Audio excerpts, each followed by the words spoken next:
First of all, I thank God for enabling me to be with you this evening time also.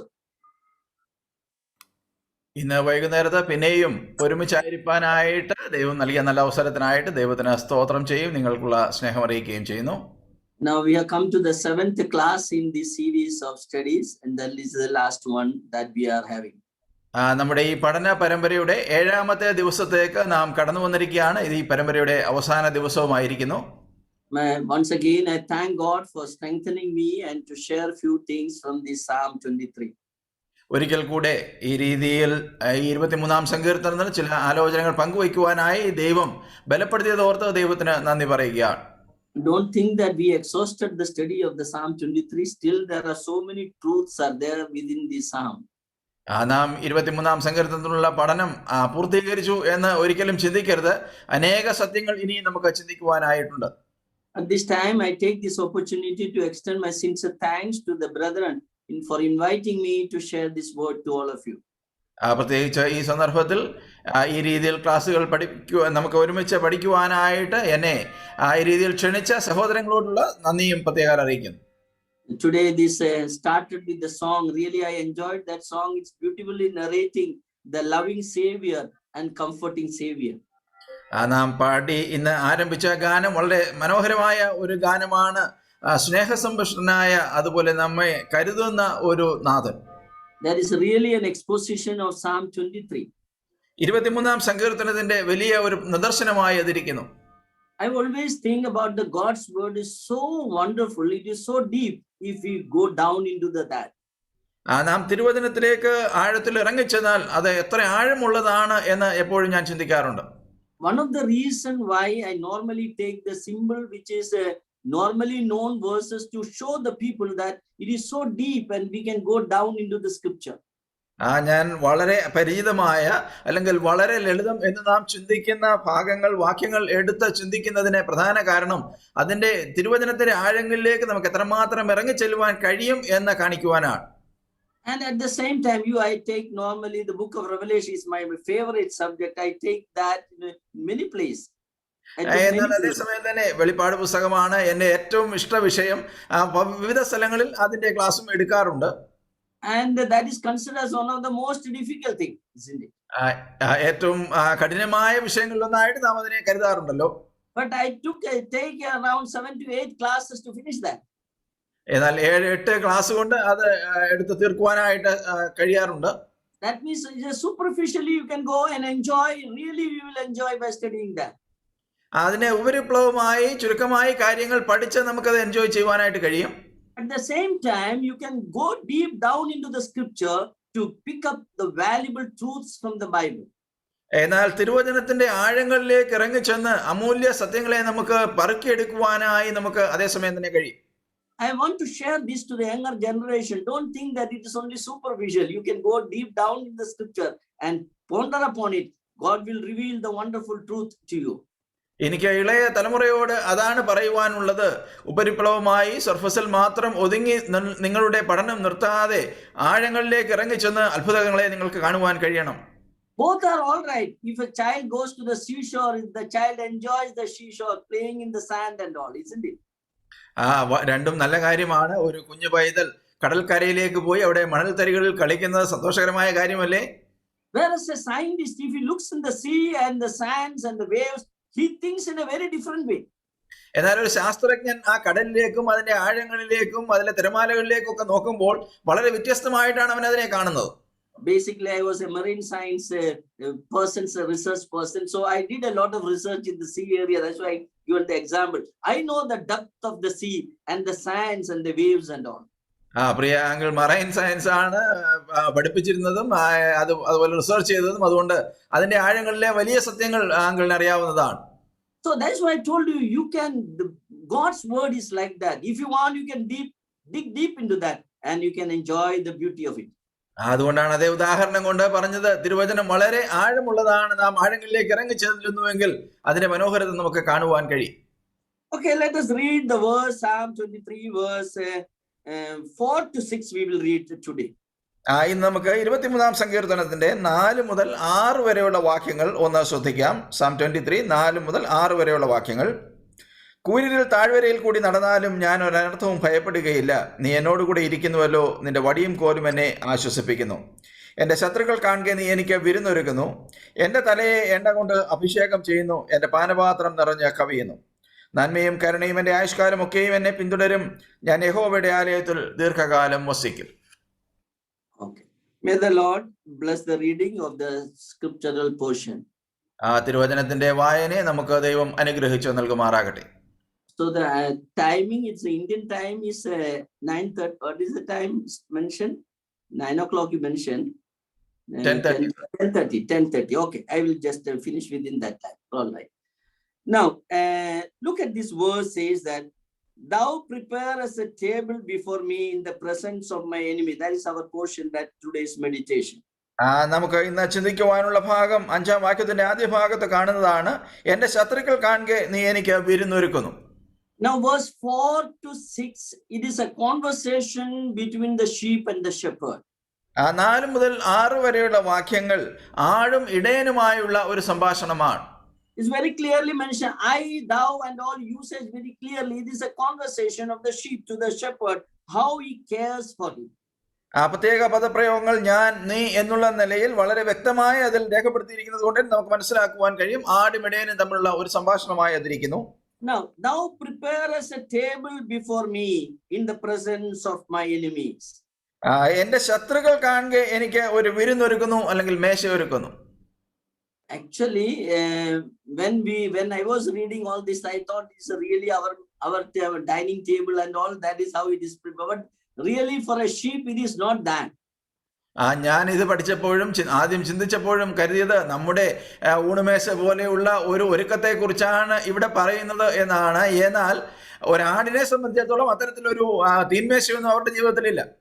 In verse 4, we are seeing the though I walk through the valley of the shadow of death. The sheep is passing through the valley, and it is going to a high mountain.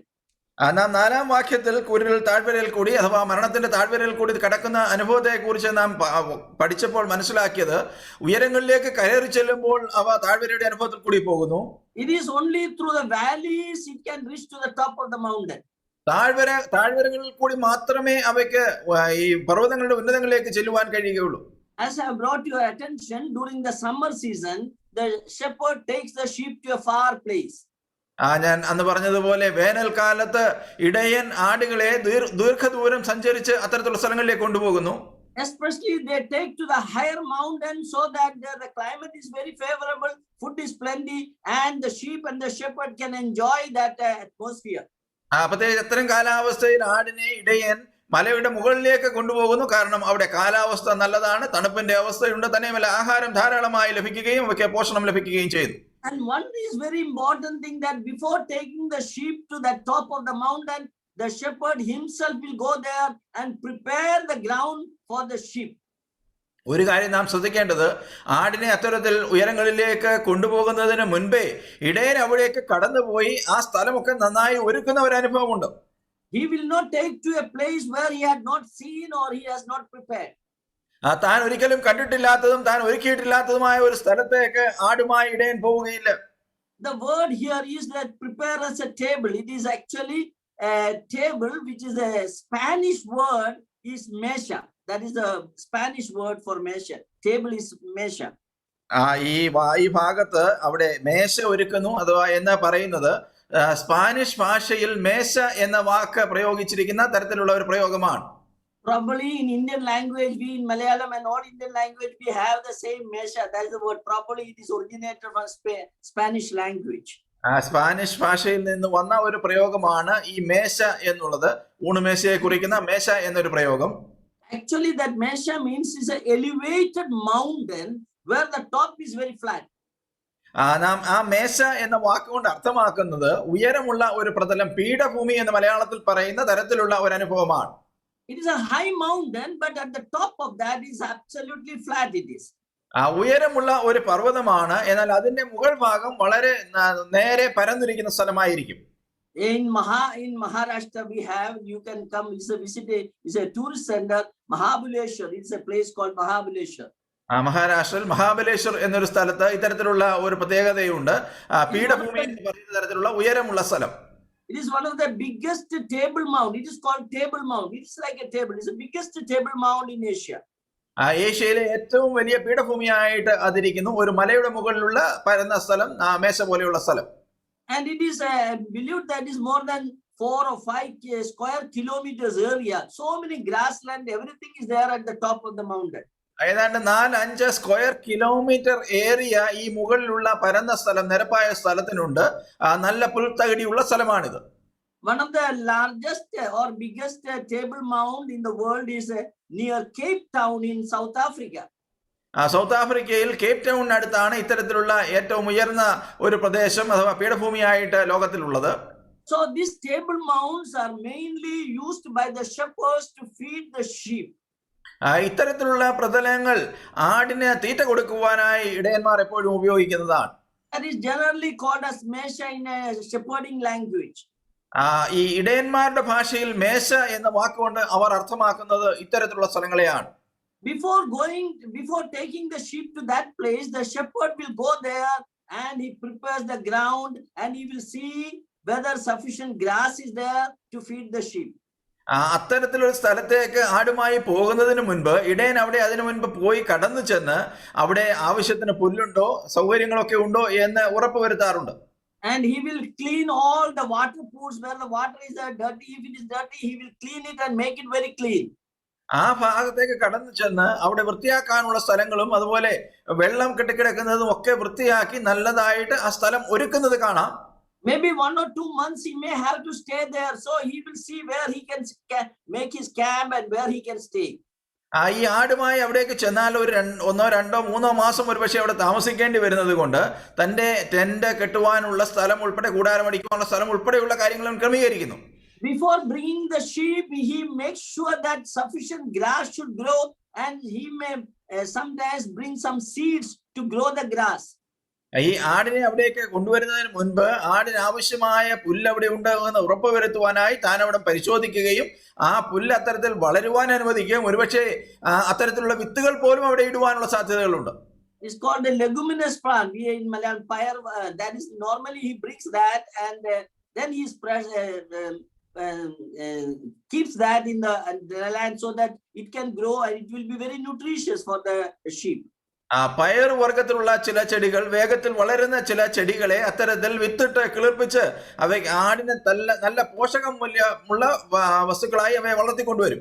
Not only that, he will spray the salt everywhere so that the sheep should get sufficient salt also while they are feeding. ആട് ഇത്തരത്തിൽ പുല്ല് തിന്നുമ്പോൾ ആവശ്യത്തിന് ഉപ്പിന്റെ അംശം അതിന് കിട്ടേണ്ടതിന്, ലവണാംശം കിട്ടേണ്ടതിന് വേണ്ടി ഇടയന്മാർ ഉപ്പ് പോലും വിതറാറുണ്ട് ഇത്തരം സ്ഥലങ്ങളിൽ. Not only that, he will see whether any poisonous plants are there or not. അവിടെ വിഷച്ചെടികൾ എന്തെങ്കിലും ഉണ്ടോ എന്ന് അവർ പരിശോധിക്കും. You know, the sheep and the goat, they are very sensitive to plants. If they eat any poisonous plant, immediately they will die. ഈ കോലാടുകളും ചെമ്മരിയാടുകളും ഒരുപോലെ തന്നെ വിഷമുള്ള വസ്തുക്കളിൽ വളരെ സെൻസിറ്റീവ് ആണ്. എന്തെങ്കിലും ഒരു വിഷവസ്തു തിന്നാൽ അത് ചത്തുപോകും. I still remember in my home when I was a small boy, when goat was eaten a tapioca leaf and immediately fell down and died. എന്റെ ചെറിയ പ്രായത്തിൽ എനിക്ക് ഓർമ്മയുണ്ട്, വീട്ടിലൊരു ചെറിയ ആടുണ്ടായിരുന്നു. അത് കപ്പയുടെ ഇല തിന്നിട്ട് പെട്ടെന്ന് ചത്തുപോയി. Because some of the tapioca leaves are very contain some poisonous element. That's why they die like that. ചില കപ്പയുടെ ചെടികൾ നമുക്കറിയാവുന്നതുപോലെ അല്പം വിഷമയമുള്ളതാണ് ഇലകൾ. അത് തിന്നാൽ ചിലപ്പോൾ ചത്തുപോകും. The sheep is also like that. It's very sensitive to plants. If any poisonous plants are there, it will die. ഇത്തരത്തിലുള്ള ആടുകളും ചെമ്മരിയാടുകളും ഇതേ അനുഭവമുള്ളവയാണ്. എന്തെങ്കിലും വിഷവസ്തുക്കൾ അവ ആഹരിക്കുകയാണെങ്കിൽ അവ മരിച്ചു പോകാനുള്ള സാധ്യതയുണ്ട്. So if any poisonous plants are there, he will personally pluck all the plants and remove that from that entire area. അതുകൊണ്ട് തന്നെ എന്തെങ്കിലും വിഷച്ചെടികൾ ആ ഭാഗത്തുണ്ടെങ്കിൽ വ്യക്തിപരമായ നിലയിൽ ഇടയൻ കടന്നു ചെന്ന് അവയെ നീക്കി നന്നാക്കുന്ന ഒരു അനുഭവമുണ്ട്. Let me tell you, shepherding is not that easy. പ്രിയപ്പെട്ടവരെ, ഞാൻ പറയട്ടെ, ഇടയ ശുശ്രൂഷ എന്നുള്ളത് അത്ര ലളിതമായ കാര്യമല്ല. Those who are shepherding the God's flock, you can understand it very well, isn't it? ദൈവത്തിന്റെ കൂട്ടത്തെ ഇടയ ശുശ്രൂഷ ചെയ്യുന്നവർക്ക് അതിന്റെ കഠിനത അല്ലെങ്കിൽ പ്രയാസം അറിയാവുന്നതാണല്ലോ. Jacob is telling about that. Day and night I lost the sleep and I was really struggled. That is what the Jacob is telling about his shepherding experience. യാക്കോബ് തന്റെ ഇടയ ശുശ്രൂഷയെ കുറിച്ച് പറയുന്നത് നമുക്കറിയാവുന്ന കാര്യമാണ്. ഈ ഇത്തരത്തിലുള്ള പ്രയാസങ്ങൾ മുഖാന്തരം തനിക്ക് ഉറക്കം പോലും നഷ്ടപ്പെട്ട ഒരവസ്ഥയെ കുറിച്ച് യാക്കോബ് പറയുന്നു. Yes, if you are becoming an elder, really that will happen. Sometimes sleepless night will come to you. ഒരു മൂപ്പനായി ശുശ്രൂഷ ചെയ്യുന്ന സന്ദർഭത്തിൽ ചിലപ്പോൾ ഉറക്കമില്ലാത്ത രാത്രികൾ, യാക്കോബ് പറയുന്ന പോലെ രാവും പകലും അത്തരത്തിൽ വേദനപ്പെടുന്ന അനുഭവം ഉണ്ടാകാം. Sometimes people think that becoming an elder is easy. No, that's one of the most difficult job a person can have it on this earth. പലപ്പോഴും പലരും കരുതാറുണ്ട് ഒരു മൂപ്പന്റെ ശുശ്രൂഷ എന്നുള്ളത് വളരെ ലളിതമാണ്, ഈസിയാണ്. എന്നാൽ അത്തരത്തിലല്ല, ഏറ്റവും കഠിനമായ ശുശ്രൂഷകളിലൊന്നാണത്. A good shepherd has to do a lot of work. He has to prepare the ground very well so that he can take the sheep there and it will be safe. നല്ല ഒരു ഇടയനെ സംബന്ധിച്ചിടത്തോളം നന്നായി അധ്വാനിക്കുകയും ആടിനു വേണ്ടി ആ രീതിയിൽ നല്ല ഫലഭൂയിഷ്ഠമായ സ്ഥലങ്ങൾ ഒരുക്കുകയും ചെയ്യുന്ന വലിയ ശുശ്രൂഷയുണ്ട്. That is why the sheep is saying, thou prepare us. I know, my shepherd, you prepare us the table before me in the presence of my enemies. അതുകൊണ്ടാണ് ആട് ഇവിടെ വ്യക്തമായി പറയുന്നത്, എന്റെ ശത്രുക്കൾ കാണുക നീ എനിക്ക് ഒരു വിരുന്നൊരുക്കുന്നു, മേശ ഒരുക്കുന്നു എന്ന്. Not only that place is very high, you look at that, some verse where the shepherd is taking the sheep. Again, come to Ezekiel chapter 34, verse 14 and 15 we will read. യെഹെസ്കേലിന്റെ പ്രവചനം 34-ാം അധ്യായത്തിലേക്ക് വരുമ്പോൾ നമുക്ക് ഇതിന്റെ മറ്റൊരു വശം കാണുവാനായിട്ട് കഴിയും. അതിന്റെ 14 മുതലുള്ള വാക്യങ്ങൾ. 14 and 15. 14-15. യെഹെസ്കേൽ 34-ന്റെ 14-15. നല്ല മേച്ചൽപ്പുറത്ത് ഞാൻ അവയെ മേയിക്കും, ഇസ്രായേലിന്റെ ഉയർന്ന മലകൾ അവയ്ക്ക് കിടപ്പിടമായിരിക്കും. അവിടെ അവ നല്ല കിടപ്പിടത്ത് കിടക്കുകയും ഇസ്രായേൽ മലകളിലെ പുഷ്ടിയുള്ള മേച്ചൽപ്പുറത്ത് മേയുകയും ചെയ്യും. ഞാൻ തന്നെ എന്റെ ആടുകളെ മേയ്ക്കുകയും കിടത്തുകയും ചെയ്യുമെന്ന് യഹോവയായ കർത്താവിന്റെ അരുളപ്പാട്. Look at that. He's saying that I will take them to the good pasture upon the high mountains of Israel. High mountains he takes. അവിടെ പറയുന്നത് ഒന്ന് ശ്രദ്ധിക്കുക, അവിടെ നല്ല കിടപ്പിടത്ത് അവയെ കിടത്തും, തന്നെയല്ല ഇസ്രായേൽ മലകളിലെ പുഷ്ടിയുള്ള മേച്ചൽപ്പുറത്ത് അവ മേയും. So that is why the sheep very surely knows that my shepherd takes me to the table mount, high mountain where everything is favorable, and he makes me to lie down there. അതുകൊണ്ടാണ് ആട് ഇവിടെ പറയുന്നത്, എന്റെ ഇടയൻ എന്നെ നല്ല മേച്ചിൽപ്പുറത്തേക്ക് കൊണ്ടു ചെല്ലുകയും അവിടെ പച്ചയായ പുൽപ്പുറത്ത് എന്നെ കിടത്തുകയും ചെയ്യും. Not only that, enemies are there in the top of the mountain. തന്നെയുമല്ല, ഈ ഉയർന്ന പ്രദേശത്ത് തന്നെ ശത്രുക്കൾ അവിടെയുണ്ട്. And that the shepherd will take care of it, that no enemy should attack the sheep. ഇടയൻ അത്തരത്തിലുള്ള പ്രയാസങ്ങളെ ഒക്കെ തരണം ചെയ്യുവാനായിട്ട് സഹായിക്കും. യാതൊരു ശത്രുവും എന്റെ നേരെ എടുക്കുകയില്ല. Sometimes foxes are there, sometimes bears are there, sometimes lions are there. All these are there at the top of that mountain. ഒരുപക്ഷെ കുറുനരികൾ വന്നേക്കാം, കരടികൾ വന്നേക്കാം, സിംഹങ്ങൾ വന്നേക്കാം. ഇത്തരത്തിലുള്ള അനേക വന്യമൃഗങ്ങൾ ഉയരങ്ങളിലുണ്ട്. We know about David himself. We know that how the bear came and how the lion came, how he defeated and killed them. ഇടയനായ ദാവീദിനെ സംബന്ധിച്ച് തന്റെ അനുഭവം തനിക്ക് പറയുവാനായിട്ട് കഴിയും. കരടി കടന്നു വന്നത്, സിംഹം കടന്നു വന്നത് ഒക്കെ അവയെ തോൽപ്പിച്ച ചരിത്രമൊക്കെ ദാവീദിന് നന്നായി അറിയാം. So in our spiritual life also, we know that lot of enemies are there. We have to be very careful about the enemies of the sheep. നമ്മുടെ ആത്മീയ ജീവിതത്തിലും നാം ശ്രദ്ധിക്കേണ്ട അനേക ശത്രുക്കളുണ്ട്. നാം അവയെ കരുതുകയും അവയെ എതിർക്കുകയും ചെയ്യേണ്ടത് ആവശ്യമാണ്. Wolf is one of the worst enemy of sheep. കുറുനരി ഈ ആടിനെ സംബന്ധിച്ചിടത്തോളം ഏറ്റവും വലിയ ഒരു ശത്രുവാണ്. And we know that Bible clearly says about for believers there are so many enemies, especially Satan is our number one enemy. തിരുവചനം വിശ്വാസികളെ സംബന്ധിച്ചിടത്തോളം അനേക ശത്രുക്കളെ കുറിച്ച് പറയുന്നുണ്ട്. സാത്താനാണ് ഒന്നാം നമ്പർ ശത്രു. Peter says that he is coming, Satan is coming like a roaring lion. പത്രോസ് പറയുന്നത് അലറുന്ന സിംഹം പോലെ അവൻ നടക്കുന്നു, വരുന്നു എന്നാണ്. He wanted to devour us. That is why he is coming like a roaring lion. അവൻ നമ്മെ തിന്നുകളയുവാനായിട്ടാണ് അലറുന്ന സിംഹം പോലെ വരുന്നത്. We have to be very careful about that. നാം വളരെ ശ്രദ്ധിക്കേണ്ടത് ആവശ്യമാണ് അതിനെക്കുറിച്ച്. And he is searching whom he can devour. ആരെ വിഴുങ്ങേണ്ടു എന്ന് അവൻ നോക്കി പരതിക്കൊണ്ടിരിക്കുകയാണ്. Some people say that Peter was not sure about the way in which the lion is eating. Lion never devours. He normally tears and eats. That's the normally lion do that. ആ രീതിയിൽ ആ സിംഹം എങ്ങനെയാണ് ആഹാരം കഴിക്കുന്നതെന്ന് പത്രോസിന് അറിയാത്തത് കൊണ്ടാണ് അത്തരത്തിൽ പത്രോസ് എഴുതുന്നത് എന്ന് ചിലർ പറയാറുണ്ട്. സിംഹം വലിച്ചു കീറിയാണ് തിന്നുന്നത്. It is not, never devours it, not swallows like that. ഒരിക്കലും വിഴുങ്ങുന്ന സ്വഭാവം സിംഹത്തിനില്ല, അവൻ കടിച്ചു കീറിയാണ് തിന്നുന്നത്. I think Peter never made a mistake. He read what he said is very right. പത്രോസ് ഒരു തെറ്റ് ചെയ്തു എന്ന് ഒരിക്കലും ചിന്തിക്കരുത്. പത്രോസ് പറഞ്ഞത് വളരെ ശരിയായ കാര്യമാണ്. Because he knew that our enemy's teeth has already gone on the cross of Calvary. He is a defeated foe. പത്രോസിന് അറിയാവുന്ന ഒരു കാര്യം, നാം തിരിച്ചറിയേണ്ട കാര്യം, ശത്രുവിന്റെ പല്ല് കുരിശിൽ തകർക്കപ്പെട്ടതാണ്, അവൻ ഇനി ശക്തിയില്ല. So our enemy, he has no teeth at all. So only he can do that. He will devour. That's all. He cannot tear and kill us. നമ്മുടെ ശത്രുവായ സാത്താന്റെ പല്ല് കൊഴിഞ്ഞു പോയതാണ്, അവൻ ഇനി നമ്മെ കടിച്ചു കീറുവാൻ യാതൊരു സാധ്യതയുമില്ല. That is why Peter rightly said he is trying to devour, but devouring is also very dangerous. അതുകൊണ്ടാണ് പത്രോസ് വളരെ വ്യക്തമായി പറയുന്നത്, നമ്മെ വിഴുങ്ങിക്കളയുവാൻ സാത്താൻ ശ്രമിക്കുന്നു എന്ന്. എന്നാൽ വിഴുങ്ങുന്ന അനുഭവം വളരെ പ്രയാസമുള്ളതാണ്. Once the enemy, the lion devours, you cannot see even nothing, no traces will be available there. സാത്താൻ നമ്മെ വിഴുങ്ങിക്കളഞ്ഞാൽ നാം ശ്രദ്ധിക്കേണ്ട ഒരു കാര്യം, ഒരു പൊടി പോലും ബാക്കി വെക്കാതെ നാം കാണുവാൻ കഴിയാത്ത ഒരവസ്ഥയിലായി പോകും.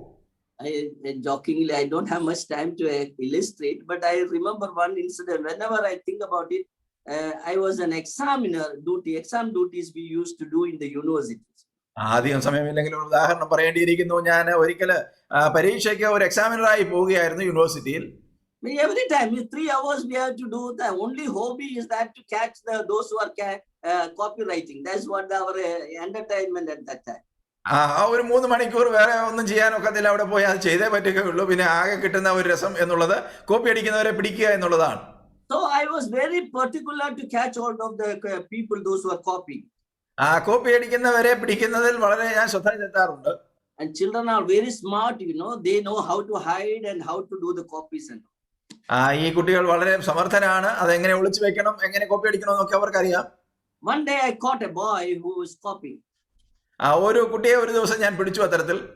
I was so surprised, so small way he was writing a bunch of paper full of copies. ഒരു ചെറിയ പേപ്പർ, ഒരു കെട്ട് ചെറിയ പേപ്പറിൽ വളരെ ചെറിയ അക്ഷരത്തിൽ കോപ്പി എഴുതി കൊണ്ടുവന്നിരിക്കുകയാണ്.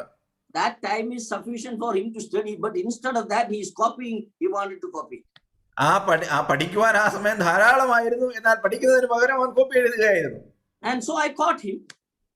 അത്തരത്തിൽ ഞാൻ അവനെ പിടിച്ചു. കാര്യത്തിൽ as per the university rule, you have to catch hold of a person and take the copy along with the write-up from that person. He should say that this copy was found in me and I was caught with the copy, and that has to be submitted to the supervisor. യൂണിവേഴ്സിറ്റിയുടെ നിയമം അനുസരിച്ച് ഈ ഇത്തരത്തിൽ തെറ്റ് ചെയ്യുന്ന ഒരു വ്യക്തിയെ copy എഴുതിക്കൊണ്ടുവന്ന പേപ്പറും അത്തരത്തിൽ ഈ എഴുതിയ വ്യക്തി ഇത് സമ്മതിച്ചുകൊണ്ട് എഴുതുന്ന സമ്മതപത്രവും ചേർത്ത് വേണം ആ രീതിയിൽ സമർപ്പിക്കുവാനായിട്ട്. So I caught him and I told him, okay, you get up and write a letter to the supervisor that this copy was found in me, and he attached that and give to me.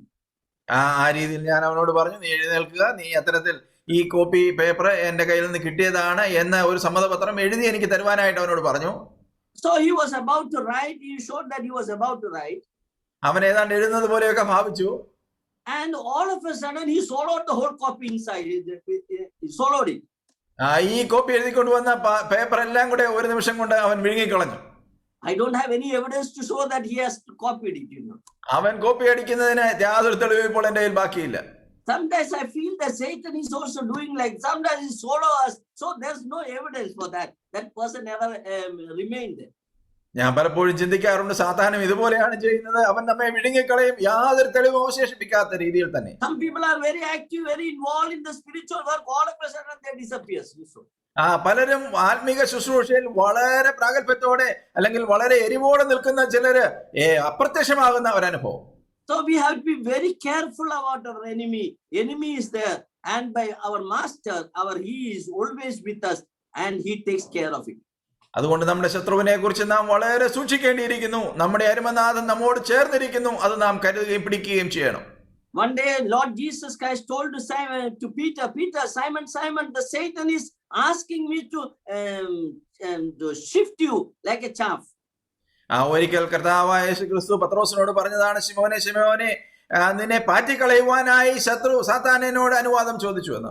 But Lord has pleaded with him, and we see that Lord interceded with God, and that is why the Peter was survived. എന്നാൽ ദൈവം പിതാവായ ദൈവത്തോട് കർത്താവ് ആ രീതിയിൽ പക്ഷപാതം ചെയ്യുകയും ശത്രുവിനോട് വാദിക്കുകയും ചെയ്തിട്ട് അത്തരത്തിൽ പത്രോസ് വിടുവിക്കപ്പെടുകയാണ്. I think we will read that verse, Luke's Gospel 22 verse 31 and 32. We read that. ലൂക്കോസിന്റെ സുവിശേഷം 22-ാം അധ്യായത്തിലേക്ക് നമുക്ക് ഒന്ന് ശ്രദ്ധിക്കാം. ആ വാക്യങ്ങൾ ഒന്ന് വായിച്ചു നോക്കാം. ലൂക്കോസിന്റെ സുവിശേഷം 22-ാം അധ്യായം verse 31 and 32. 31-32 വാക്യങ്ങൾ നാം ഇങ്ങനെയാണ് വായിക്കുന്നത്. ശിമോനെ ശിമോനെ, സാത്താൻ നിന്നെ ഗോതമ്പ് പോലെ പാറ്റേണ്ടതിന് കൽപ്പന ചോദിച്ചു. ഞാനോ നിന്റെ വിശ്വാസം പൊയ്പോകാതിരിക്കുവാൻ നിനക്ക് വേണ്ടി അപേക്ഷിച്ചു. എന്നാൽ നീ ഒരു സമയം തിരിഞ്ഞു വന്ന ശേഷം നിന്റെ സഹോദരന്മാരെ ഉറപ്പിച്ചുകൊള്ളുക. Yeah, he prayed. The shepherd so concerned about Peter. He knew that what is going to happen, but he prayed for him that he should not fail in his faith. ഇവിടെ കർത്താവ് പറയുന്നത് താൻ അപേക്ഷിച്ചു എന്നാണ്.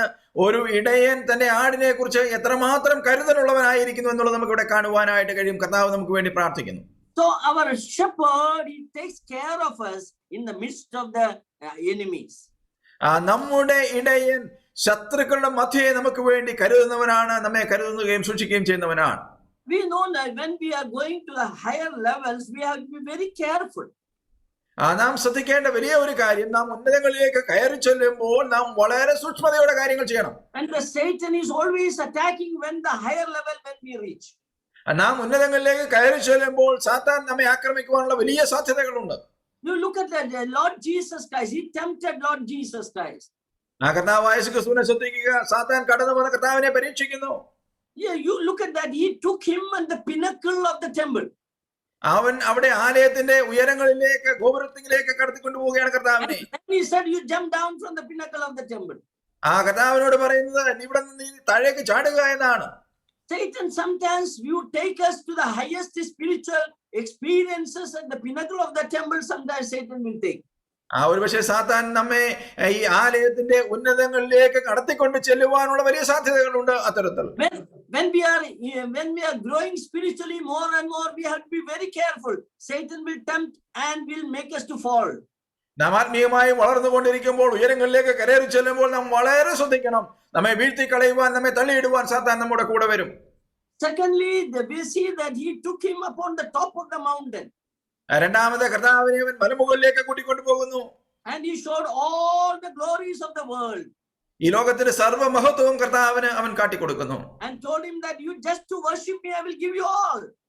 കർത്താവിനോട് അവൻ പറയുന്നു, നീ എന്നെ ഒന്ന് ആരാധിക്കും, നമസ്കരിക്കുക മാത്രം ചെയ്യുക, ഇതൊക്കെ ഞാൻ നിനക്ക് തരാം. Not only spiritually, sometimes he brings at the top, but sometimes materially prosperity he can bring. ഒരു പക്ഷേ ചിലപ്പോൾ നമ്മെ ആത്മീയമായി വളർത്തിക്കൊണ്ടുവരുന്ന അനുഭവം മാത്രമല്ല, ഭൗതികമായ അനുഗ്രഹങ്ങളാലും അവൻ നമ്മെ നടത്തി വന്നേക്കാം. So when we are spiritually and materially growing more and more, we have to be very careful that Satan can tempt us and we may fall. നാം ഭൗതികമായും ആത്മീകമായും വർദ്ധിച്ചു വരുമ്പോൾ, വളർന്നു വരുമ്പോൾ സാത്താൻ നമ്മെ പരീക്ഷിക്കുവാനുള്ള എല്ലാ സാധ്യതകളും ഉണ്ട് എന്നുള്ളത് നാം വ്യക്തമായി തിരിച്ചറിയണം. So Paul is telling to Timothy, take care of yourself and the word that is doctrine that you are preaching.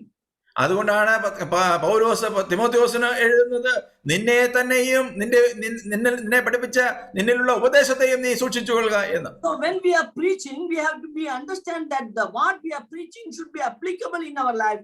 We have to exercise that very carefully. അതുപോലെ തന്നെ നാം വചനം ശുശ്രൂഷിക്കുമ്പോൾ, സംസാരിക്കുമ്പോൾ, പ്രസംഗിക്കുമ്പോൾ സൂക്ഷിക്കേണ്ടത് നമ്മുടെ ജീവിതത്തിൽ അത് പ്രായോഗികമാക്കുവാൻ വളരെ നാം ശ്രദ്ധിക്കണം. We should not fall because Satan is always there to make us fall. നമ്മെ വീഴ്ത്തിക്കളയുവാൻ സാത്താൻ നമ്മുടെ കൂടെ ഉള്ളതുകൊണ്ട് നാം ശ്രദ്ധിക്കണം, നാം വീണു പോകരുത്.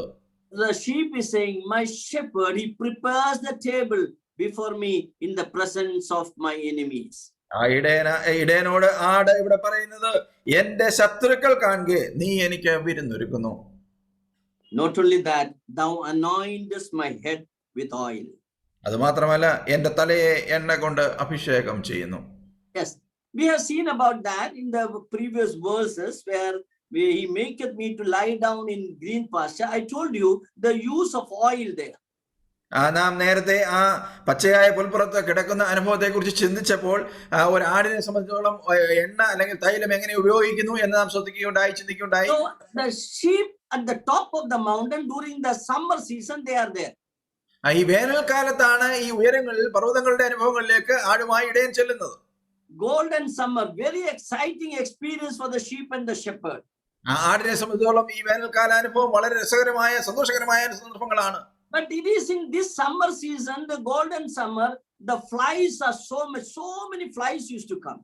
എന്നാൽ ഇത്തരത്തിലുള്ള വേനൽക്കാലത്തിന്റെ സുവർണ നിമിഷങ്ങളിലാണ് ധാരാളം ഈച്ചകൾ അടുത്തു വരുന്നത്. As I told you, especially the nasal flies will lay down eggs in the nasal region. അതാണ് ഞാൻ പറഞ്ഞത്, ആടിന്റെ മൂക്കിൽ മുട്ടയിടുന്ന അത്തരത്തിലുള്ള ഈച്ചകൾ അടുത്തു വരും.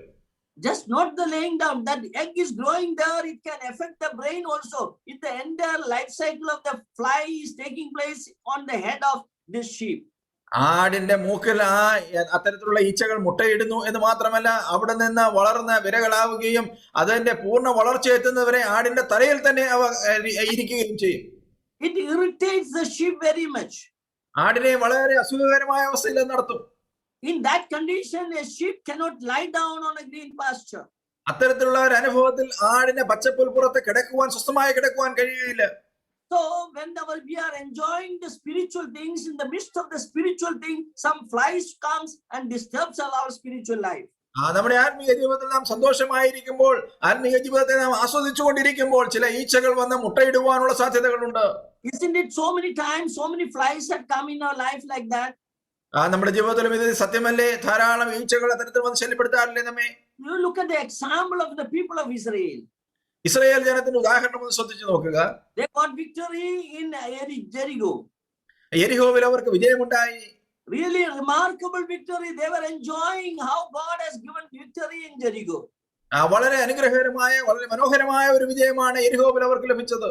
Then they went to Ai to conquer the city of Ai. അതിനുശേഷമാണ് അവർ ഹായി പട്ടണം പിടിക്കുവാനായി പോകുന്നത്. But they miserably failed. They could not understand why they failed there. എന്നാൽ വളരെ സങ്കടകരമായി അവർ അവിടെ തോറ്റുപോയി. എന്തുകൊണ്ട് സംഭവിച്ചെന്ന് അവർക്ക് മനസ്സിലാകുന്നില്ല. Because there was a man called Agan. He robbed the Babylonian garment and gold and silver from the Jericho. എന്നാൽ ഒരു വ്യക്തി ഉണ്ടായിരുന്നു, ആഖാൻ എന്ന പേരിൽ. അവൻ അവിടെ നിന്ന് ബാബിലോന്യ വസ്ത്രങ്ങളും അതുപോലെ വെള്ളിയും സ്വർണവും എടുത്ത് അവൻ ഒളിച്ചു വെച്ചു. He was like a fly. He disturbed, the whole joy was gone. The people of Israel started crying to the Lord, why Lord it has happened to us? ഈ ഒരു ഈച്ചയുടെ അനുഭവമാണ് അവനും ഇവിടെ കൊണ്ടുവന്നത്. ആ വലിയ സന്തോഷം അവൻ നശിപ്പിച്ചു കളഞ്ഞു. ഇസ്രായേൽ മക്കൾ ആകമാനം ദൈവത്തിനടുത്തേക്ക് കരയുകയാണ്, എന്തുകൊണ്ട് സംഭവിച്ചു എന്ന് ചോദിച്ചു. First Chronicle chapter 2 verse 7, if you read, there are one usage is there for Agan. Agan is called as the troubler of Israel. ഒന്ന് ദിനവൃത്താന്തത്തിന്റെ 2-ാം അധ്യായത്തിലേക്ക് ചെല്ലുമ്പോൾ അവിടെ ആഖാനെ കുറിച്ച് പ്രത്യേകമായ ഒരു പദപ്രയോഗം നമുക്ക് അവിടെ കാണുവാനായിട്ട് കഴിയുന്നത്. 2:7 വായിക്കുന്ന ഇസ്രായേലിനെ കഷ്ടത്തിലാക്കിയ ആഖാൻ എന്നാണ് അവനെ കുറിച്ച് വായിക്കുന്നത്. Troubler of Israel. Some are there when we are enjoying the spiritual things, we are in a spiritual elevated state. At that time somebody will come and they will spoil the whole atmosphere. നാം ആത്മീയമായി ഉയർന്നിരിക്കുന്ന ഒരു സന്ദർഭത്തിൽ, നന്നായിരിക്കുന്ന സന്ദർഭത്തിൽ ചിലർ കടന്നു വന്ന് നമ്മെ കഷ്ടത്തിലാക്കുന്ന ഒരു അനുഭവം. അതാണ് ഇവിടെയും വായിക്കുന്നത്, ഇസ്രായേലിനെ കഷ്ടത്തിലാക്കിയ ആഖാൻ. I always pray I should not be a troubler of God's people in my life. ഞാൻ എന്റെ ജീവിതത്തിൽ എപ്പോഴും പ്രാർത്ഥിക്കാറുള്ള ഒരു കാര്യമാണ്, ദൈവജനത്തിന്റെ മധ്യത്തിൽ പ്രയാസവും കഷ്ടവും കൊണ്ടുവരുന്നവനായി കർത്താവേ എന്നെ ഒരിക്കലും ആക്കരുത് എന്ന്. Brothers, you have to pray that, Lord, I should never be a disturbance to the people of Israel when they are enjoying the spiritual things. നാം എപ്പോഴും പ്രാർത്ഥിക്കേണ്ട ഒരു കാര്യമാണ് സഹോദരന്മാരെ, ഇത് ദൈവജനത്തിന്റെ മധ്യത്തിലായിരിക്കുമ്പോൾ ഞാൻ മറ്റുള്ളവർക്ക് പ്രയാസവും കഷ്ടവും ഒരിക്കലും കൊണ്ടുവരുവാൻ കാരണമാകരുതേ. The shepherd understands that some sheep are not lying down. ഇടയനെ അറിയാവുന്ന ഒരു കാര്യം, ചില ആടുകൾ അവിടെ കിടക്കുന്നില്ല എന്നുള്ളത്. And he takes the first aid and the oil is there with him, and he applies the oil on the head and anoints the head with oil. ഈ രീതിയിൽ അവരെ കരുതുവാനായി എണ്ണ എടുത്ത് ഇതിനെ പ്രാഥമിക ശുശ്രൂഷകൾ നൽകുവാനായി ആ രീതിയിൽ എണ്ണ പുരട്ടുന്ന ഒരു അനുഭവം ഇടയനുണ്ടാകുന്നു. It is a medicinal oil, so when it is applied, these germs, these worms are all killed, and it is very safe, and it can lie down very comfortably on the green pasture. ആ മരുന്നായിട്ടുള്ള ഒരു തൈലമാണ്, എണ്ണയാണ് ഇവിടെ പുരട്ടുന്നത്. അത് പുരട്ടുമ്പോൾ തീർച്ചയായും അവയെ ശല്യപ്പെടുത്തുന്ന കൃമികീടങ്ങൾ ചത്തുപോകും. That is why the sheep is saying, thou anoint my head with oil. Thou knowest my problem. You anoint me so that all the flies should go. അതുകൊണ്ടാണ് ആട് ഇവിടെ പറയുന്നത്, നീ എന്റെ തലയെ എണ്ണ കൊണ്ട് അഭിഷേകം ചെയ്യുന്നു, എന്റെ പ്രയാസങ്ങൾ നീ നന്നായി അറിയുന്നു. അത് ചെയ്യുമ്പോൾ എന്റെ പ്രയാസം മാറിപ്പോകുന്നു. Not only that, another problem the sheep facing during the summer is known as a microscopic parasite is there. It is called a scab. മറ്റൊരു പ്രശ്നം ആട് അഭിമുഖീകരിക്കുന്ന ഒരു പ്രശ്നമാണ് വളരെ ചെറിയ പ്രാണികൾ, സ്കാബ് എന്നറിയുന്ന വളരെ മൈക്രോസ്കോപ്പ് കൊണ്ട് കാണാൻ മാത്രം കഴിയുന്ന ചില ചെറിയ പ്രാണികൾ. It is normally affecting the skin area and all the wool will be disturbed and the animal will be highly irritated. ഈ ചെമ്മരിയാടുകളുടെ തൊലിപ്പുറത്ത് വരികയും അവയുടെ രോമം വളരെ പ്രയാസത്തിന്റെ അനുഭവത്തിൽ വളരെ അവരെ ആടിനെ കഷ്ടത്തിലാക്കുകയും ചെയ്യും. So in the Bible we see that God says that you should not offer any animal which is a blemish without blemish, should be without any blemish. അതുകൊണ്ടാണ് തിരുവചനത്തിൽ ആടിനെ അർപ്പിക്കുമ്പോൾ ഊനമില്ലാത്ത ആട് അർപ്പിക്കണം എന്ന് പറയുന്നത്. അത്തരത്തിലുള്ള യാതൊരു പ്രശ്നങ്ങളും ഉണ്ടാകരുത്. The word without blemish actually it means that without scab. That is the real meaning. That means no blemish should be there in that sheep. ഊനമില്ലാത്ത ആട് എന്ന ആ യഥാർത്ഥത്തിലുള്ള പദപ്രയോഗം എന്നുള്ളത് ഇത്തരത്തിലുള്ള ഈ പ്രാണികൾ പറ്റി പ്രയാസം അനുഭവിച്ച ആടിന്റെ ആ ഒരു അവസ്ഥയെ കുറിച്ചാണ്. Very interesting thing about this scab is spreading like anything. It spreads the entire flock within a short time. ഈ ചെറിയ കൃമികീടങ്ങളുടെ ഏറ്റവും വലിയ ഒരു രസകരമായ വസ്തുത എന്നുള്ളത് വളരെ വേഗത്തിൽ അത് പെറ്റുവരികയും സർവ്വകൂട്ടത്തെയും അത് പെട്ടെന്ന് ബാധിക്കുകയും ചെയ്യും. And if it is spreading, it will reduce the milk production will be reduced. It cannot feed the young ones. So many problems are there. ഇത് പരക്കുകയാണെങ്കിൽ അനേക പ്രശ്നങ്ങളുണ്ട്. അവയ്ക്ക് പാൽ ഉൽപ്പാദിപ്പിക്കുവാൻ ഉള്ള കഴിവ് നഷ്ടപ്പെടും. ചെറിയ കുട്ടികൾക്ക് പാൽ കൊടുക്കാത്ത ഒരു അനുഭവം ഉണ്ടാകും. It is highly contagious. It is highly spreading type of diseases. ഇത് വളരെ വേഗത്തിൽ പടർന്നു പിടിക്കുന്ന ഒരു അസുഖകരമായ അവസ്ഥയാണ്. Like an infectious disease like COVID only. It spreads very fast among the sheep. ഇന്നത്തെ കാലത്തെ കോവിഡ് പോലെയാണ്, ആടിന്റെ ഇടയിൽ വളരെ വേഗത്തിൽ അത് പടർന്നു പിടിക്കും. But if any sheep is affected by this infection, എന്നാൽ ഒരു ആടിന് ഇത്തരത്തിലുള്ള ഒരു ഇൻഫെക്ഷൻ ഉണ്ടെങ്കിൽ it is a tendency is there. Normally it is affecting the head area. So it will go on and it will meet another sheep and they always rub each other with their heads. ഈ പലപ്പോഴും ഇത് തലഭാഗത്താണ് വേഗത്തിൽ വരുന്നത്. അതുകൊണ്ട് ആടിനുണ്ടാകുന്ന ഒരു സ്വഭാവം എന്നുള്ളത് ഈ ആടിന്റെ തല കൊണ്ടുപോയി അടുത്ത ആടിന്റെ മേൽ അത് ഉരസും. Yeah, it looks like a very lovingly they are doing, they just go on rubbing each other.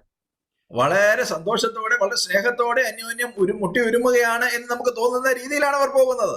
Yeah, spiritually speaking, this speaks about the thought life. ആത്മീയമായി പറഞ്ഞാൽ നമ്മുടെ ചിന്താ ജീവിതത്തെയാണ് ഇത് നമ്മെ ഓർമ്മിപ്പിക്കുന്നത്. Sometimes some ideas, some doctrinal things and all comes in the mind of somebody and they go on spreading with others easily.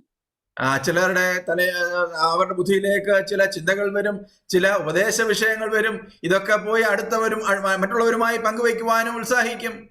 Paul speaks about that in 2 Corinthians chapter 10 verse 4 to 6 if you read.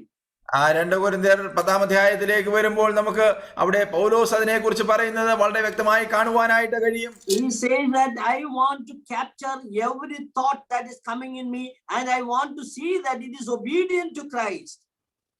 Chapter 10 verse 10. ഏതായിരുന്നു?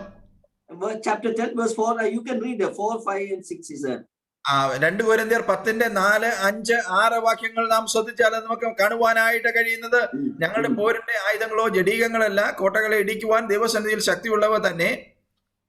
അവയാൽ ഞങ്ങൾ സങ്കല്പങ്ങളും ദൈവത്തിന്റെ പരിജ്ഞാനത്തിന് വിരോധമായി പൊങ്ങുന്ന എല്ലാ ഉയർച്ചയും ഇടിച്ചു കളഞ്ഞ് ഏത് വിചാരത്തെയും ക്രിസ്തുവിനോടുള്ള അനുസരണത്തിനായി പിടിച്ചടക്കി നിങ്ങളുടെ അനുസരണം തികഞ്ഞു വരുമ്പോൾ എല്ലാ അനുസരണക്കേടിനും പ്രതികാരം ചെയ്യാൻ ഒരുങ്ങിയിരിക്കുന്നു. നിങ്ങൾ പുറമേയുള്ളത് bringing captive of every thought to the obedience of Christ. Every thought should be made and examine whether these thoughts are bringing glory to God or it is against God. വിരോധമായി പൊങ്ങുന്ന എല്ലാ ഉയർച്ചയും ഇടിച്ചു കളഞ്ഞ് ഏത് വിചാരത്തെയും പിടിച്ചടക്കുന്ന ഒരു അനുഭവത്തെ കുറിച്ച് പൗലോസോട് പറയുകയാണ്. ഇത് ദൈവത്തിനായിരിക്കുന്നുവോ? Some people they bring wrong teaching, wrong doctrine in the church. ചിലർ തെറ്റായ ഉപദേശങ്ങളും തെറ്റായ പഠിപ്പിക്കലുകളും സഭകൾക്കുള്ളിലേക്ക് കൊണ്ടുവരും. And they spread it very fast among the sheep. ആടുകളുടെ മധ്യത്തിൽ ഇത് വളരെ വേഗത്തിൽ അവ പരത്തും. As a shepherd, I know what happens in my assemblies in the past. Many times such type of teachings comes in the local assembly. പലപ്പോഴും ഒരു ഇടയ ശുശ്രൂഷ ചെയ്യുന്ന വ്യക്തി എന്നുള്ള നിലയിൽ ഞങ്ങളുടെ സ്വരം സഭയിൽ സംഭവിക്കുന്ന എനിക്കറിയാം. പലപ്പോഴും ഇത്തരത്തിലുള്ള ഉപദേശങ്ങളുമായി പലരും കടന്നു വരികയും പഠിപ്പിക്കാൻ ശ്രമിക്കുകയും ചെയ്യും.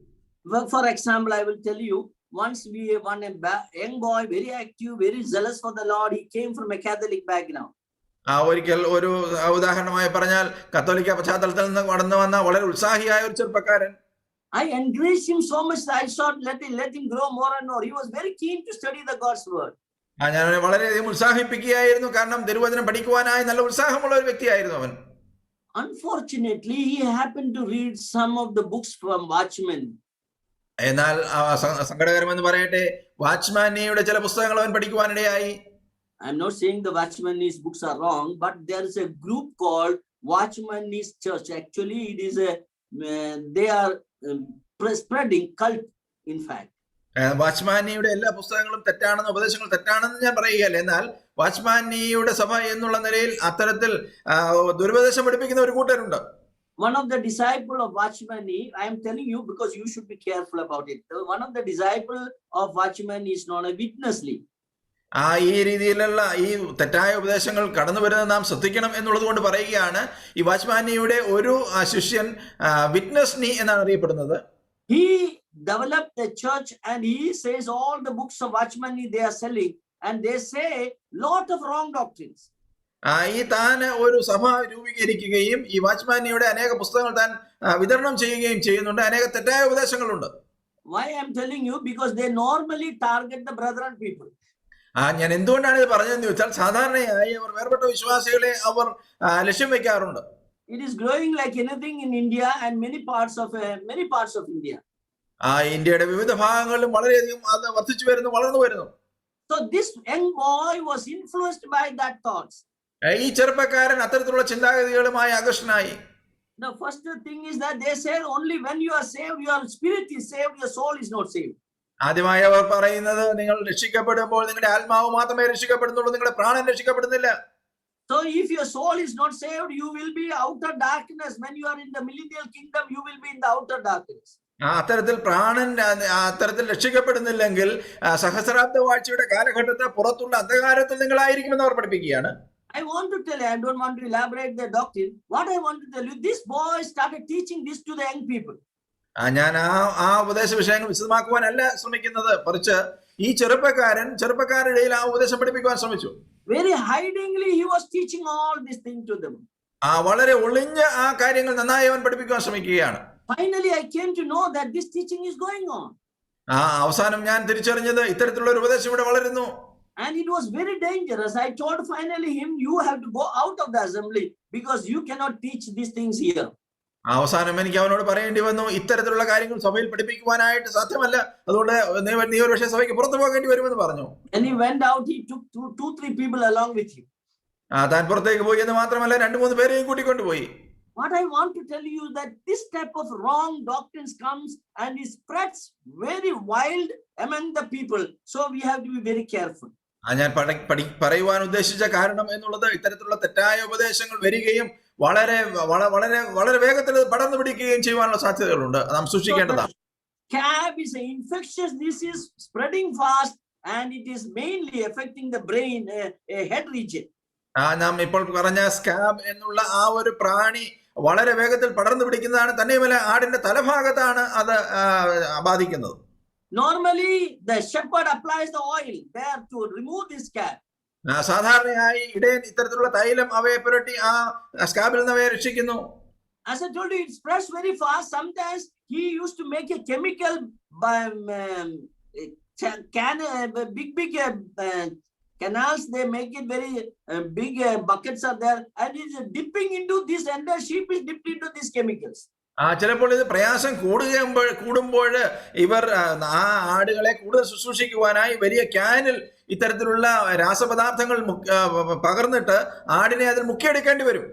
That is oil with the chemicals are there, and it is applying to the whole sheep so that it can get rid of this scab. ഈ എണ്ണയോട് കൂടെ തന്നെ രാസപദാർത്ഥങ്ങൾ ചേർത്ത് ആടിനെ അത്തരത്തിൽ മുഴുവനായി അഭിഷേകം ചെയ്യേണ്ട അവസ്ഥ വരികയാണ്. So when the sheep says that he anoint my head with oil, it includes the scab also. എന്റെ തലയെ എണ്ണ കൊണ്ട് അഭിഷേകം ചെയ്യുന്നു എന്ന് ആട് ഇവിടെ പറയുമ്പോൾ ഇത്തരത്തിലുള്ള കൃമികീടങ്ങളുടെ കാര്യങ്ങളും പറയുകയാണ്. Another interesting thing about the summer is that the sheep, they fight each other. മറ്റൊരു കാര്യം വേനൽക്കാലത്തെ കുറിച്ച് പറയുവാനുള്ളത് ഈ ആടുകൾ തമ്മിൽ യുദ്ധം ചെയ്യുവാൻ ഈ സന്ദർഭം ഉപയോഗിക്കുന്നു. During the summer season, the breeding season is there. So the rams, the male sheep, they fight severely. ഈ വേനൽക്കാലത്താണ് അവ ഇണചേരുന്നത്. അതുകൊണ്ട് ആണാടുകൾ തമ്മിൽ വലിയ യുദ്ധം ഉണ്ടാകും. They wanted to show who is the dominant one. ആരാണ് കൂടുതൽ ശക്തിശാലി, ആരാണ് കൂടുതൽ ബലവാൻ എന്ന് കാണിക്കുവാൻ അവർ ശ്രമിക്കുന്നു. And when they are fighting, they damage, even sometimes they may kill each other. ചിലപ്പോൾ തമ്മിൽ യുദ്ധം ചെയ്ത് അന്യോന്യം മുറിവേൽപ്പിക്കുകയും ചിലവ അങ്ങോട്ടും ഇങ്ങോട്ടും കൊന്നുകളയുകയും പോവുകയും ചെയ്യും. When the shepherds see them fighting, എന്നാൽ ഇടയൻ അവ തമ്മിൽ യുദ്ധം ചെയ്യുന്നത് കാണുമ്പോൾ normally he takes some grease or some oily substance and he applies on the head of this ram which is fighting. ഈ ഇത്തരത്തിലുള്ള ആടുകളെ കാണുമ്പോൾ ഇടയൻ കട്ടിയുള്ള തൈലം അല്ലെങ്കിൽ ഗ്രീസ് പോലെയുള്ള വസ്തു എടുത്തിട്ട് ഇവയുടെ തലയിൽ പുരട്ടി കൊടുക്കും. And when they apply the grease and all, when they started hitting on with the head, they slip and they could not able to hit properly. ഇത്തരത്തിലുള്ള ഗ്രീസി ആയിട്ടുള്ള സാധനങ്ങൾ ഇവരുടെ തലയിൽ പുരട്ടുമ്പോൾ ഇവർ തമ്മിൽ ഇടിക്കുമ്പോൾ അവ തെന്നിപ്പോകും. And they feel ashamed. അവ നാണിച്ചു പോകും. So this is what it is mentioned here. He anoint my head with oil means all this aspect of the shepherding is involved in that. ഒരു അർത്ഥവും നമുക്ക് ഈ ഒരു ഭാഗത്ത് കാണുവാൻ കഴിയും. എന്റെ തലയെ അവൻ എണ്ണ കൊണ്ട് അഭിഷേകം ചെയ്യുന്നു എന്ന് പറയുമ്പോൾ ഈ കാര്യങ്ങളൊക്കെ അതിൽ ഉൾപ്പെടുകയാണ്. Yes, we know that our shepherd, good shepherd, he uses oil to get rid of all this problem. നമ്മുടെ ഇടയൻ നല്ല ഇടയനായതുകൊണ്ട് ഈ പ്രശ്നങ്ങളൊക്കെ ഒഴിവാക്കുവാനായി അവൻ തൈലം ഉപയോഗിക്കുന്നു, നന്നായി പുരട്ടുന്നു. Second thing is that my cup runneth over. രണ്ടാമത് നാം ഇവിടെ കാണുന്നത് എന്റെ പാനപാത്രം നിറഞ്ഞ കവിയുന്നു. The wines, oil and wine, that is the meaning of here both.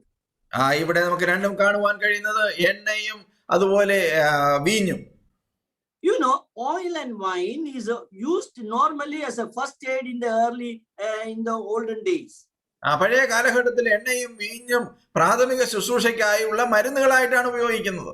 As I told you, the oil normally they use it olive oil. സാധാരണ എണ്ണ എന്ന് പറയുമ്പോൾ ഒലിവ് ഓയിലാണ് സാധാരണ ഉപയോഗിക്കുന്നത്.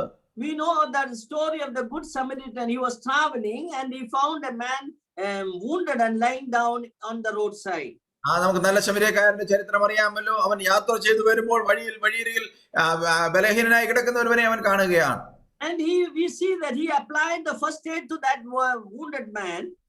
മുറിവേറ്റ് കിടക്കുന്നവന് പ്രാഥമിക ശുശ്രൂഷ അവൻ നൽകുന്നത് നാം കാണുന്നു. And we read that he applied oil and wine to that man. വ്യക്തിക്ക് അവൻ എണ്ണയും വീഞ്ഞും പകർന്നു എന്ന് നാം അവിടെ കാണുന്നു. The oil normally, the olive oil is used as a painkiller. ഒരു വേദന സംഹാരിയായിട്ടാണ് ഒലിവ് ഓയിൽ സാധാരണ ഉപയോഗിക്കുന്നത്. So that man, when he applied oil, it is a painkiller. So wounds and all, they apply oil. മുറിവുകളിൽ പുരട്ടുവാനായി ഇത്തരത്തിലുള്ള എണ്ണകൾ ഒലിവെണ്ണ ഉപയോഗിക്കാറുണ്ട്. Not only that, wine is alcoholic content is there, and it has some chemicals which is actually used as an antiseptic. അതുപോലെ വീഞ്ഞിൽ ചില antiseptic elements ഉള്ള അത്തരത്തിൽ മരുന്നിന്റെ പ്രയോജനം ചെയ്യുന്ന ചില അംശങ്ങൾ അതിലുണ്ട്. So oil and wine in our modern language we can say that painkiller and antiseptic. നമുക്ക് സാധാരണ ഭാഷയിൽ പറഞ്ഞാൽ നമുക്ക് പറയുവാൻ കഴിയുന്നത് വേദന സംഹാരിയും ആന്റിസെപ്റ്റിക്കും മരുന്നുമായിട്ടാണ് ഈ വീഞ്ഞും എണ്ണയും ഉപയോഗിക്കുന്നത്. The shepherd also uses this one for pain killing, to remove the pain as well as an antiseptic. ഒരു ഇടയനും ഇത് തന്നെയാണ് ഉപയോഗിക്കുന്നത്, വേദന സംഹാരിയായും അതുപോലെ മുറിവ് ഉണങ്ങുവാനുള്ള മരുന്നായും. Not only the wine is having a very refreshing effect to the sheep. അതുപോലെ വീഞ്ഞ് എന്നുള്ളത് ആടിന് നല്ല ഉത്സാഹം കൊണ്ടുവരുവാനായി സാധ്യതയുള്ളതാണ്. Now, as I told you, it is an annual cycle. After the summer season, the autumn season starts. Then slowly the winter starts. ഞാൻ പറഞ്ഞതുപോലെ ഈ വേനൽക്കാലത്തിന് ശേഷമാണ് പതിയെ തണുപ്പിന്റെ ഒരു അനുഭവത്തിലേക്ക് കടന്നു വരുന്നത്. And before the winter starts, severe winter starts, it will reach back to the shepherd's house. ഈ വലിയ തണുപ്പ് വരുന്നതിന് മുൻപേ അവർ തിരികെ ഇടയന്റെ വീട്ടിലേക്ക് മടങ്ങിയെത്തും. Because in the winter season, what happens? Sometimes the lamb or the small ones or some bigger one also, sheep, they sometimes become frozen because of the cold. ഈ വലിയ തണുപ്പിന്റെ സന്ദർഭത്തിൽ ചെറിയ ആടുകളും ചില വലിയ ആടുകൾ തന്നെ ഈ തണുപ്പ് കൊണ്ട് തണുത്തുറഞ്ഞു പോകുന്ന അനുഭവത്തിലായി തീരാം. Normally, shepherd carries a bottle of this wine with him always. അതുകൊണ്ട് തന്നെ സാധാരണ എല്ലാ ഇടയന്മാരുടെയും കയ്യിൽ ഒരു പാത്രം വീഞ്ഞ് അവർ കരുതാറുണ്ട് എപ്പോഴും. When he see a sheep is lying down, frozen down, and immediately he opens the mouth of the lamb or the sheep, and he pours out a spoon or 2 spoons of wine into the mouth. ഒരു ആട് ഇത്തരത്തിൽ തണുത്ത് ഉറഞ്ഞ് കിടക്കുന്ന ഒരു അനുഭവത്തിൽ ആടിനെ കാണുമ്പോൾ എപ്പോഴും അവർ കുപ്പി തുറന്ന് 1-2 സ്പൂൺ വീഞ്ഞ് ആ ആടിന്റെ വായിൽ ഒഴിച്ചു കൊടുക്കും. Once the 1 or 2 spoons of wine enters into the body, it is becoming very active, and it will be the frozen stage will go. ഈ 2-3 സ്പൂൺ വീഞ്ഞ് കുടിച്ചു കഴിയുമ്പോൾ ഈ തണുത്തുറഞ്ഞിരിക്കുന്ന ആടിന്റെ ശരീരം ഉത്സാഹം ചൂടുണ്ടായിട്ട് അവ നന്നായി വരും. It is very much refreshing for the sheep at that time. ആ സമയത്ത് ആടിനെ സംബന്ധിച്ചുള്ളത് വളരെ ഉത്തേജകരമായിട്ട് മാറുകയാണ്. This is what our Lord is doing to us also. നമ്മോട് നമ്മുടെ കർത്താവ് ചെയ്യുന്നതും ഇത് തന്നെയാണ്. Sometimes we are spiritually frozen. We don't know how to move around. Very much lethargic, and there's no involvement in the spiritual activity. നാം പലപ്പോഴും ആത്മീയമായി തുറഞ്ഞിരിക്കുന്ന ഒരു അനുഭവം, ആത്മീയമായി കാര്യങ്ങളൊന്നും ചെയ്യാതെ ഇരിക്കുന്ന ഒരു അനുഭവത്തിൽ നാം ആയിരിക്കുമ്പോൾ So he sends some refreshment in our life so that we will be activated and we will be motivated to do spiritual things. നമ്മുടെ ജീവിതത്തിലേക്ക് ചില ഉത്തേജക വസ്തുക്കൾ കർത്താവ് കൊടുത്തയക്കും, നമ്മെ ആ രീതിയിൽ ഉത്സാഹിപ്പിക്കുവാനും ഉണർത്തുവാനുമായിട്ട്. We have a lot of examples in the Bible in that way. തിരുവചനത്തിൽ നമുക്ക് അനേക ഉദാഹരണങ്ങൾ അത്തരത്തിലുണ്ട്. But I love one person. We read about his name is Onesiphorus in the Paul writing in the 1 Timothy. തിമോത്തിയോസിനെ ഒന്നാമത്തെ ലേഖനം എഴുതുമ്പോൾ പൗലോസ് ഒനേസിഫറോസ് എന്നൊരു വ്യക്തിയെ കുറിച്ച് എഴുതുന്നത് നമുക്ക് കാണുവാനായിട്ട് കഴിയും. We will read about that man. First Timothy chapter 1 verse. Sorry, I think it is 2 Peter. 2 Timothy, I think. ആ രീതിയിൽ പൗലോസ് എഴുതുന്ന വ്യക്തി 2 തിമോത്തിയോസിൽ നമുക്ക് കാണുവാൻ കഴിയുന്നു. 16 onwards, 16 and 17 onwards, 16 to 18. 2 Timotheos 1:16 മുതൽ 18 വരെയുള്ള വാക്യങ്ങൾ നാം ശ്രദ്ധിക്കുമ്പോൾ നമുക്ക് അത് കാണുവാൻ കഴിയും. തണുപ്പിച്ചവനായ ഒനേസിഫോറോസിന്റെ കുടുംബത്തിന് കർത്താവ് കരുണ നൽകുമാറാകട്ടെ. Just read it. Verse 16 you read Onesiphorus. Okay. അവൻ എന്റെ ചങ്ങലയെ കുറിച്ച് ലജ്ജിക്കാതെ ഞാൻ റോമയിൽ എത്തിയ താല്പര്യത്തോടെ എന്നെ തിരഞ്ഞ് കണ്ടെത്തുകയും ചെയ്തു. ആ ദിവസത്തിൽ കർത്താവിന്റെ പകൽ കരുണ കണ്ടെത്തുവാൻ കർത്താവ് അവന് സംഗതി വരുത്തട്ടെ. എഫെസോസിൽ വെച്ച് അവൻ എനിക്ക് എന്തെല്ലാം ശുശ്രൂഷ ചെയ്തു എന്ന് നീ നല്ലവണ്ണം അറിയുന്നുവല്ലോ. Paul is speaking about a man. His name was Onesiphorus. പൗലോസ് ഇവിടെ ഒരു വ്യക്തിയെ കുറിച്ച് ഒനേസിഫറസ് എന്ന പേരുള്ള ഒരു വ്യക്തിയെ കുറിച്ച് സംസാരിക്കുകയാണ്. It's a beautiful study. You study about this character. He's a very beautiful character. He went all the way to Rome to meet Paul. ഈ വ്യക്തിയെ കുറിച്ച് പഠിക്കുന്നത് വളരെ രസകരമായ ഒരു കാര്യമാണ്. പൗലോസിനെ കാണുവാനായി റോമ വരേക്കും അവൻ കടന്നു ചെല്ലുകയാണ്. And when he roamed, he was not ashamed of the chain. He normally to meet a prisoner, it is a matter of shame. But Onesiphorus was not ashamed to meet Paul. ഈ റോമയിലെത്തിയപ്പോൾ ഒരു സാധാരണഗതിയിൽ ചങ്ങലയിൽ കിടക്കുന്ന ഒരു തടവുകാരനെ കാണുന്നത് നമുക്ക് ലജ്ജാകരമെന്ന് തോന്നാം. എന്നാൽ ഇവിടെ എന്റെ ചങ്ങലയെ കുറിച്ച് ലജ്ജിക്കാതെ എന്ന് പൗലോസിനെ കുറിച്ച് പറയുകയാണ്. That he was diligently seeking me. അവൻ എന്നെ വളരെ താല്പര്യത്തോടെ തിരഞ്ഞു കണ്ടെത്തി എന്ന് വായിക്കുന്നു. Paul is saying that Onesiphorus, he refreshed me. എന്നെ പലപ്പോഴും തണുപ്പിച്ചവൻ എന്നാണ് ഒനേസിഫറസിനെ കുറിച്ച് പറയുന്നത്. When Paul was frozen spiritually and other physically also he was frozen. At that time, God sent an Onesiphorus to refresh him and to activate him. പൗലോസ് ഇവിടെ തണുത്തുറഞ്ഞ ഒരു അനുഭവത്തിൽ ആത്മീയമായും ഭൗതികമായും ശാരീരികമായും ഇരിക്കുമ്പോൾ ഒരു വ്യക്തിയെ തന്നെ തണുപ്പിക്കുവാനായി ആശ്വസിപ്പിക്കുവാനായി ഒനേസിഫറസിനെ അയക്കുകയാണ്. Sometimes in our life also, when we are frozen spiritually, God sends some people so that we are refreshed by their messages or their presence or their words. പലപ്പോഴും നാം ആത്മീയമായി വളരെ തണുത്തുറഞ്ഞിരിക്കുന്ന സങ്കടപ്പെട്ടിരിക്കുന്ന ഒരു അനുഭവത്തിൽ ചിലരെ നമ്മുടെ മധ്യത്തിലേക്ക് അയക്കുകയും അവരുടെ സംസാര മുഖാന്തരം, അവരുടെ പ്രസംഗങ്ങൾ മുഖാന്തരം, വചനങ്ങൾ മുഖാന്തരം നമ്മെ ഉത്സാഹിപ്പിക്കുകയും ചെയ്യും. This frozen state can come to anyone, any believer. It can happen, but God sends at that time His word or a person to comfort us and to refresh us. ഇത്തരത്തിലുള്ള ഒരു തണുത്തുറഞ്ഞ അനുഭവം ആരുടെ ജീവിതത്തിലും കടന്നു വരുവാനുള്ള സാധ്യതയുണ്ട്. അത്തരം സന്ദർഭങ്ങളിലാണ് ചിലരെ നമ്മെ ഉത്സാഹിപ്പിക്കുവാനായി കർത്താവ് നമ്മുടെ അടുത്തേക്ക് അയക്കുന്നത്. That is what the sheep is telling. My shepherd, he is having wine with him, and that wine is always refreshing me. അതുകൊണ്ടാണ് ആട് ഇവിടെ പറയുന്നത്, എന്റെ ഇടയന്റെ പക്കൽ പാനപാത്രമുണ്ട്, അവന്റെ പക്കൽ വീഞ്ഞുണ്ട്, അവൻ എന്നെ കരുതുന്നു, അവനെ ഉത്സാഹിപ്പിക്കുന്നു. That wine is overflowing. It is abundantly available. That is refreshing my spiritual life. അവന്റെ പാനപാത്രം നിറഞ്ഞു കവിയുന്നു എന്ന് അവിടെ വായിക്കുന്നത് അതിനെ കുറിച്ചാണ്. അവന്റെ ജീവിതത്തിൽ ആ തരത്തിൽ നിറവിന്റെ ഒരു അനുഭവം. So we are seen in verse 5, he prepares a table and he takes care of us in the midst of the enemies, and his oil and wine is available for us. ഈ 5-ാം വാക്യത്തിൽ നാം കണ്ട അനേക സത്യങ്ങളുണ്ട്. എന്റെ ശത്രുക്കൾ കാണുക നീ എനിക്ക് വിരുന്നൊരുക്കുന്നു, എന്റെ തലയെ എണ്ണ കൊണ്ട് അഭിഷേകം ചെയ്യുന്നു, എന്റെ പാനപാത്രം നിറഞ്ഞ കവിയുന്നു. And the shepherd finally says in verse 6.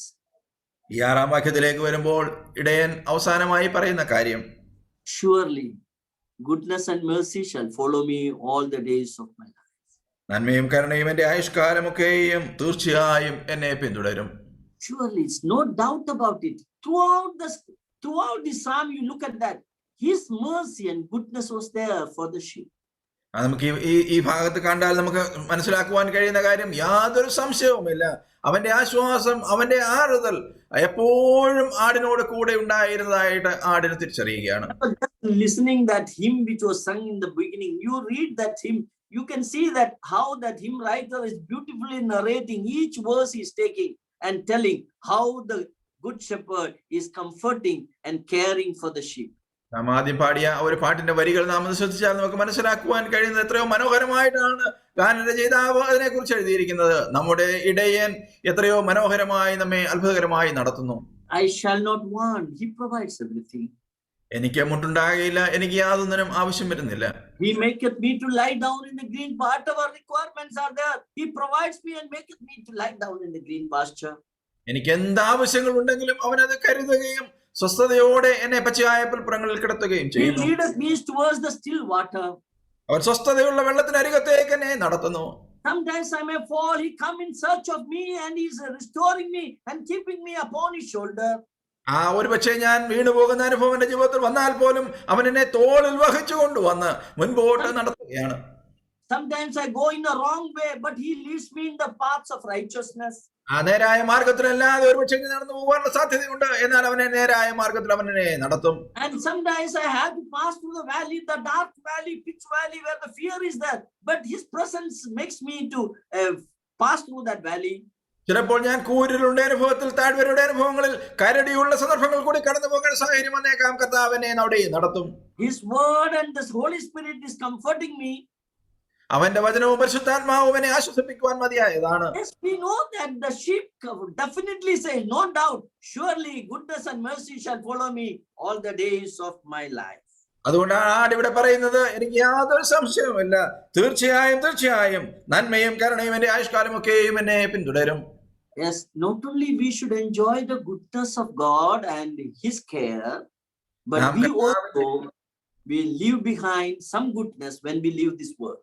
നാം കർത്താവിന്റെ നന്മയും കരുണയും ജീവിതകാലം പൂർണ്ണമായി ആസ്വദിക്കുകയും നാം ഉൾക്കൊള്ളുകയും ചെയ്യണം എന്ന് മാത്രമല്ല, നാം നമ്മുടെ ജീവിതകാലത്തിന് ശേഷവും അല്പം നന്മയും കരുണയും ഒക്കെ മറ്റുള്ളവർക്ക് ശേഷിപ്പിച്ചതിന് ഉണ്ടാകണം. What I want to tell you, this sheep is all the farmers, they love this sheep very much. ഈ ആടിന്റെ അനുഭവം ഏത് ഒരു കൃഷിക്കാരനും വളരെ ഉത്സാഹം, സന്തോഷമുള്ള കാര്യമാണ്. After the harvest, the farmers used to call the shepherd and tell them, you come and feed your sheep in our field. ഈ വിളവെടുപ്പ് കാലഘട്ടത്തിന് ശേഷം കൃഷിക്കാർ സാധാരണ ആട്ടിടയന്മാരെ വിളിച്ചിട്ട് നിങ്ങളുടെ ആടുമായി കടന്നു വന്ന് ഇവിടെ മേയുവാൻ അവർ ആ രീതിയിൽ ക്ഷണിക്കാറുണ്ട്. It is a usual practice. They invite the shepherds, you come in. Sometimes they give money to the shepherds to come with the sheep and to feed in their field. ചില സന്ദർഭങ്ങളിൽ ആട്ടിടയന്മാർക്ക് അങ്ങോട്ട് പണം കൊടുത്തിട്ട് ആടുകളെ കൊണ്ടുവന്ന് മേയിക്കുവാനായി അവർ ക്ഷണിക്കാറുണ്ട്. There are so many advantages are there. When the sheep is feeding upon one field for 1 month or 2 months, it is a manure. That is the fertility of the land will increase like it. ആട് ഒരു മാസമോ 2 മാസമോ അവരുടെ വയലിൽ പ്രദേശത്ത് വന്ന് മേയുന്ന ഒരു അനുഭവം ഉണ്ടെങ്കിൽ അവിടെ വളം മണ്ണിലേക്ക് ചേരുന്ന അനുഭവം ഉണ്ടാകുകയും അത് ഫലപുഷ്ടിയായി തീരുകയും ചെയ്യും. Not only that, it will destroy all the parasitic, all the unwanted plant weeds. They will eat, and everything will be clean, and the field will be made very good. അവിടെ വളർന്നു വരുന്ന കളകളൊക്കെ ഈ ആടുകൾ തിന്ന് ആ രീതിയിൽ നന്നായി വൃത്തിയാക്കുന്ന ഒരു അനുഭവം പറമ്പിനെ സംബന്ധിച്ചോളം ഉണ്ടാകും.